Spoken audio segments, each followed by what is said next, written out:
प्रिय विद्यार्थियों, आज हम करेंगे कक्षा 8 की इंग्लिश की वर्कबुक प्रकर की वर्कशीट 25। अगर आपने यूट्यूब चैनल govt.english को सब्सक्राइब नहीं किया है तो आप उसको सब्सक्राइब करें।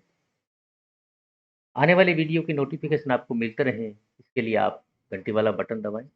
और अगर किसी प्रकार की कोई प्रॉब्लम आप फेस कर रहे हो तो आप कमेंट में लिखें ताकि अगले वीडियो में उन समस्याओं को दूर किया जा सके। तो let's start worksheet number 25। 25 number worksheet ये कहती है, find the opposites of the following words from the words search box and fill in the blanks. ये सर्च बॉक्स है और इसके अंदर ये अल्फ़ाबेट लिखा हुआ है और यहाँ हमें फाइंड करना है, क्या फाइंड करना है? ऑपोजिट्स फाइंड करने हैं, विलोम शब्द ढूँढने हैं, इनके जो नीचे दिए गए हैं उनके। जैसे थिन, थिन का मतलब होता है पतला और थिन का ऑपोजिट होता है फेट। तो यहाँ हम फेट जहाँ लिखा FAT जहाँ लिखा है उसको हम सर्किल करेंगे। जैसे ये लिखा हुआ है फेट, लिख रखा है FAT, इस प्रकार से इनको सर्किल करना है। TALL, टॉल, टाल मीन्स होता है लंबा और लंबा का ऑपोजिट होता है छोटा यानी शॉर्ट, SHORT। तो यहाँ हम इसके कच्ची पेंसिल इसको सर्किल करेंगे और इसके आगे यही जो स्पेलिंग बनती है SHORT, ये इसके आगे इस प्रकार से लिख देंगे। व्हाइट का मतलब होता है सफ़ेद और ब्लैक का मतलब होता है काला। यहाँ जहाँ भी ब्लैक स्पेलिंग बन रही है BLACK, तो उसको अपन ब्लैक को यहाँ लिखेंगे। और इसके जहाँ ब्लैक लिख रही है, जहाँ देखो ये BLA, ठीक है, आपको सर्च करना है, तलाश करनी है। और अगर इस प्रकार से आपको मिल जाती है तो आप इस प्रकार से कच्ची पेंसिल को सर्किल कर देना।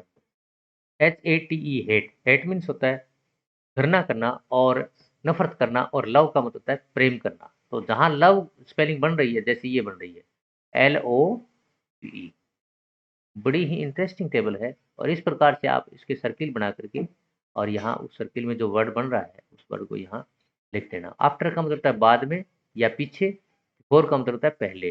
तो बिफोर यहाँ बन रही है, जब देखो BEFORE, इसको सर्किल करो कच्ची पेंसिल से, यहाँ इस प्रकार से सर्किल करके, और ये जो स्पेलिंग बन रही है, जो मीनिंग बन रहा है, वर्ड बन रहा है, इस वर्ड को यहाँ आप मेंशन कर देना, लिख देना। नोइजी, नोइजी का मतलब होता है शोरगुल या शोर वाला। इसका ऑपोजिट होता है क्वाइट, बिल्कुल शांत। तो क्वाइट जहाँ स्पेलिंग बन रही है QUIT, ये यहाँ बन रही है स्पेलिंग, इसको ऐसे सर्किल करके और इस वर्ड को यहाँ क्वाइट लिख देना। इस प्रकार से आपका पहला क्वेश्चन जो है वो सर्च बॉक्स वाला वो आपको कंप्लीट हो गया। नीचे लिखा है सेकंड क्वेश्चन है, right the similar word of the following words from the inbox. अब इनबॉक्स में, ये इनबॉक्स है, इसमें आपको सिमिलर वर्ड ढूंढने। सिमिलर का मतलब होता है समान शब्द। जैसे समान, जैसे एक तो होता है ऑपोजिट, ऑपोजिट का मतलब होता है विलोम, और सिमिलर का मतलब समान, जिसके समान अर्थ हो, मीनिंग जिसके समान हो। जैसे ब्यूटीफुल है, ब्यूटीफुल का मतलब सुंदर होता है। पहले यहाँ इन सारे वर्ड्स को क्लियर कर लेते हैं। HUGE, यू का मतलब होता है विशाल या बड़ा। ENEMY, एनिमी का मतलब होता है दुश्मन। NEW, न्यू का मतलब होता है नया। LOVELY, लवली का मतलब होता है प्यारा या सुंदर। SAD, सैड, सैड मीन्स होता है दुखी। GLAD, ग्लैड का मतलब होता है खुश।